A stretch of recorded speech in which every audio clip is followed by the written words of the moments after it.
Hello everyone and welcome back. Hope things are well. As you can see outside, it is pitch black. This is a late pre-recorded video at night because of course I want this video up nice and early so you guys can take all the Newcastle United news that has came out over the past 24 hours, because quite a lot has came out. You can understand what is going on with this football club. You can then go away from this video and enjoy the Denmark game later. Can't wait to see Kieran Trippier back. And I want to see Anthony Gordon play as well. And I'm hoping for a much better convincing win over Denmark. First half against Serbia, I thought was decent. Second half fell apart. So I want to see a good 90-minute game where we just batter an opposition team. And I want to see us do well in the Euros. But of course, I am somebody that is club football over international football. And we are here to talk through everything Newcastle United. I want to start off with the quite horrific news that just came out about half an hour ago, that a former player, Nabil Bentaleb, has actually suffered a heart attack and he's currently in hospital now. So at the time when I'm recording this video, it's around 12:30 at night. So I'm hoping whenever I do wake up, we'll hear the good news that he's pulled through, we'll hear the good news that he's going to start to recover. I'm just hoping for the best news out of this, because you don't want to see this happen to anyone, never mind a former Newcastle United player. So I was horrified when I seen that on social media, and I want to say straight away, for you guys watching there, please join me in the comment section, and we wish Nabil Bentaleb all the best and make sure that he pulls through by the time I wake up.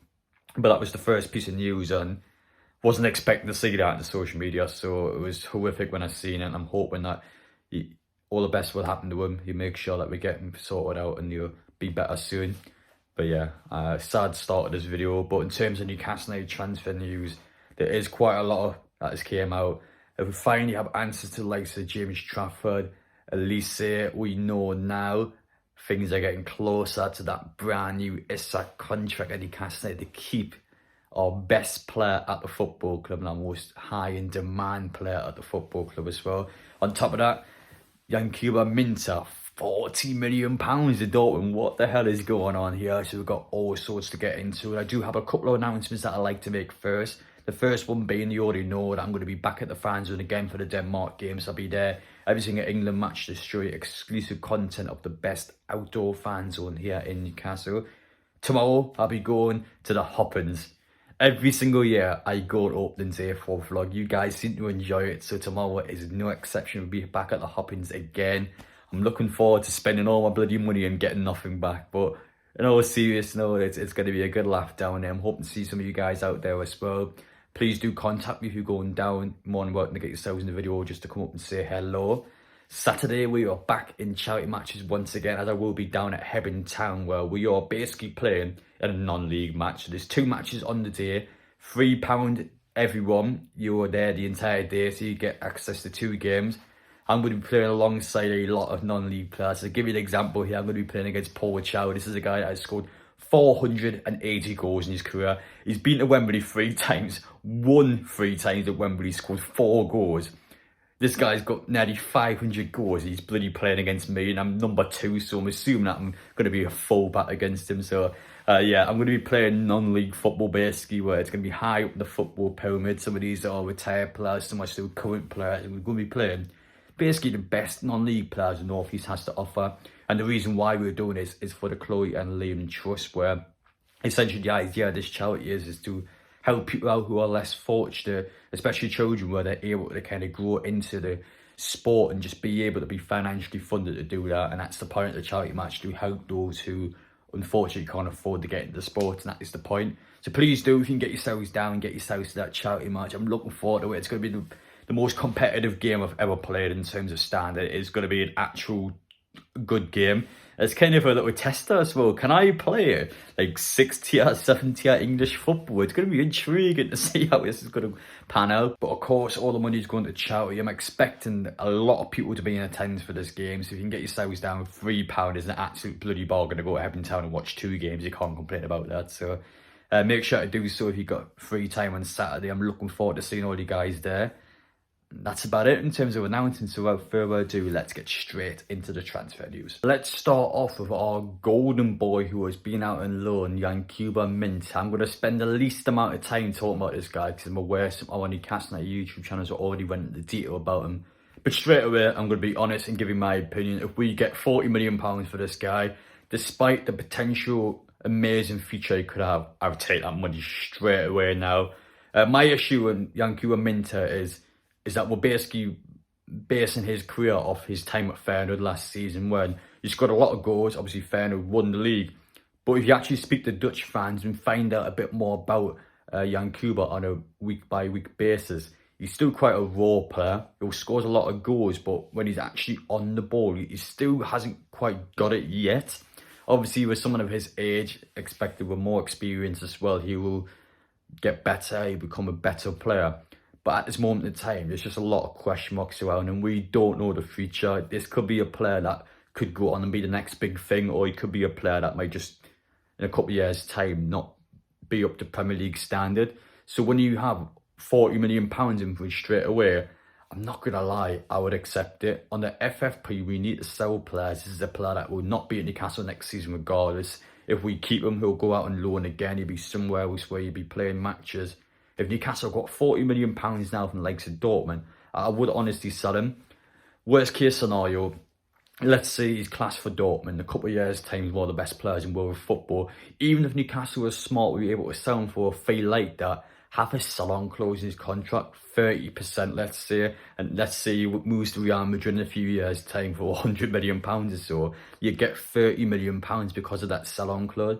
So we have an opportunity to do that, where we can sell him for a lot of money now, and hopefully the likes of Dortmund then pump a sell-on clause onto this player. Newcastle are going to make an absolute fortune, and in a good situation for us, this would be a player that might not amount to much, where the money has been great for us, or it could be on the flip side where it's been a bit of a bad sale to make and he turns out to be one of the best players in world football. We still will make a lot of money from the actual sell-on clause in his contract. So in my personal opinion, I would take the gamble and I sell him now. But I do understand those who are watching this video who might disagree with that. I can understand your point of view. For me, the opportunity is here now to do something. Let's do it. And that's my personal mindset, because we don't know what we're going to get from this player over the next couple of years. Speaking of sell-on clauses and clauses in contracts, that brings me on to my next player, and that being James Trafford. A signing where Newcastle had originally seemed to be a case where it seemed to be no issues at all. This would be a player that would be 100% coming up with this football club, but seemed to take a bit of a snag according to reports on social media. So it's been stated that because of Manchester City's clauses in the contract, the actual structure of the way that Burnley can sell this player basically means that Burnley want money straight away. Now, Newcastle, whenever they buy any player, especially the past couple of years, they've been quite smart with bringing players in, so they're always stretch payments. So let's say Botman comes with £40 million, you kind of stretch payments of multiple years. So it could be £30 million straight away, then £30 million next season, then £30 million the season afterwards. Newcastle will like to delay a full payment because they know that when they can bring it onto next season, it will come out of next season's money. So Newcastle do that so they can bring in as many players as possible, and they're able to spend less money on the FFP because the money is stretched across multiple seasons. To Burnley, because of the fact that one, they've been relegated, so they need money now anyway to try and get back into the Premier League, and two, because of this apparent Manchester City clause, Burnley want money hands-on now, whereas Newcastle want to stretch money across multiple seasons. So I don't think this would be a major issue. It's just negotiations. It might be delayed. It could be a few weeks' time. We've got to remember the Euros are on. It could be 4, 5, 6 weeks' time. It might be a case that this deal could get stretched across. But why I'm currently recording this video now, this is still a sign that I think Newcastle will bring in. I don't think there'll be any problems with this one at the minute. Who knows, maybe the likes of Chelsea just decide for the 10th time this window they might come in and try and sneak one of our players. But in all honesty, there's no demand for James Trafford at the minute. So Newcastle have got free reign over this player. And that actually benefits us because we've got more time to sort this deal out. We don't have to rush in and potentially overspend. Newcastle have got the long game where they can actually draw out Burnley. And my prediction anyway, I like to make that this could be a deal that could potentially go on for the next month or two. But Newcastle might actually be able to potentially get this 15 to 20 million pound deal down to maybe 10 to 15 instead, so they're saving less money, and Newcastle might pay all the money up front by bringing them for like 12 million pounds instead of potentially an extra 5+ million if they were to stretch the deal across multiple seasons. So I think we might be able to actually get less money for them. That's my guess anyway, but we'll see over the next few weeks what happens. I still believe this deal will happen. I haven't got any issues with it at the minute. It's just a simple negotiation situation where it will take a bit of time. Might be frustrating for you guys, and some of you guys might not want him. I still think it's a good deal, and it's just a case that Newcastle are going to take their time with this one. Now it's time to get into the real exciting pieces of news. We've got two huge bits of news that you guys want to hear about, and we'll start with the transfer news, as it's been reported by The Athletic that Newcastle United are currently looking into bringing in Bologna centre-half Riccardo Calafiori into the football club. Not gonna lie, I know nothing about this guy, but it proves, if the Athletic reports are correct, that Newcastle are sticking with two centre-halves. It was originally the plan. We were supposed to get Lloyd Kelly and Tosin Adebayo in. It hasn't happened. The Fulham free signing, so now it means that Newcastle have to spend money on a second centre-half. But it looks like Newcastle are sticking with their guns. They are going to get that centre-half in. There's been a few options that have been discussed so far, but this one is a new one that's been brought out by The Athletic, quite a reliable source, I would like to argue as well. So we'll see over the next couple of weeks or so what will transpire from this one, but just at least we know Newcastle are going for a centre-half. Still think it's needed. I feel like Shaw's getting older now. Still someone that, when the opportunity comes, I like to see us probably get somebody above him in our team, but he's still class. He's just getting older. And as things stand in terms of news, Newcastle just seem to keep going for the centre-half, so it's good to see. We'll update is as more news comes out. And speaking of Newcastle United, let's talk about the main man. Alexander Isak is now getting ever so closer to that contract extension announcement. Things have continued to go well. I feel like fans, myself, everyone can already say that I'm expecting Isak to stay this summer. He's stayed in interviews, he's happy here. I think he's been quite honest. He's not a player that, despite his unbelievable demand, I still feel like we'll keep him easily. I don't think there's anything that's going to potentially make his head go elsewhere in this window. He just seems to be so fixated and wanting to continue to do well at Newcastle. He just seems to believe in the project. And unlike Bruno, as much as I don't want to bang on about him, there's still a bit of uncertainty surrounding him. Isak, I'll put my house on it. Isak is not going anywhere. I'm so confident we'll keep a hold of him. And the fact that we're getting down to that contract extension is going to be huge. I think he's an irreplaceable player. I think his quality is that good in the ball. I don't think there's a price in world football that could replace him. We could get £500 million for this guy. There's just not a striker out there that can do what he does. He's such a unique striker. And we speak about this Henry build, and then you can almost believe it, and because he plays so similar to Henry, he's just so technically gifted on the ball. And once we get better players to go around him, which is, we've already got good players now, but once we get that right hand side attacker in there, my word, we're going to have a good team.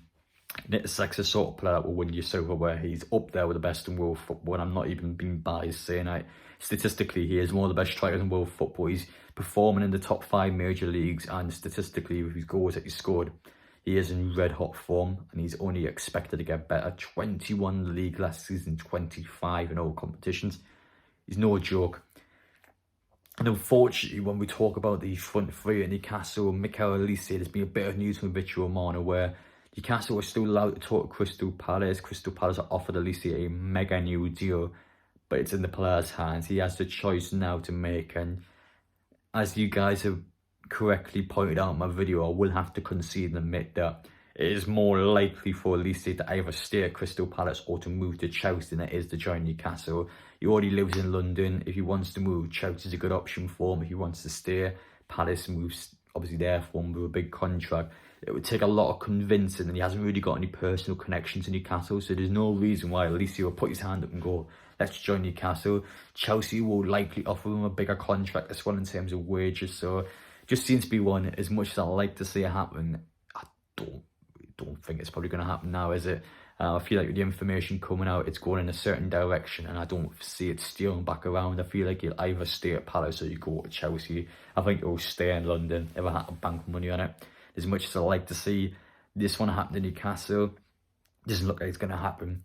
But what I will say is there was plenty more fish in the sea, and for Newcastle, it's just about taking your time. There's a lot of options out there. I know Olise's had an unbelievable season, and the goal contributions he got, imagine him in our attack will be ridiculous, but there still are a lot of good players out there, and it's just about Newcastle finding the right option where it's not just getting the right player in, somebody that wants to be, wants to play for this shirt and wants to be a part of our football team long term.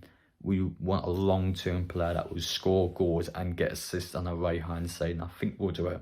I don't know who it would be. Obviously, you've got to look at all our transfer targets, look at potential options, but I think we'll do it. But that's it from me, guys. I know it's been a long video. I'm going to go to bed now. When I wake up, I'm going to enjoy the Denmark game. Hope you guys enjoy it as well. Hope you enjoyed this video. Let me know your thoughts down below, or a lot of news to get into there. I wasn't lying when I said a lot of news came out. So let me know your thoughts on it all. I wish you all the best. See you all in the next one.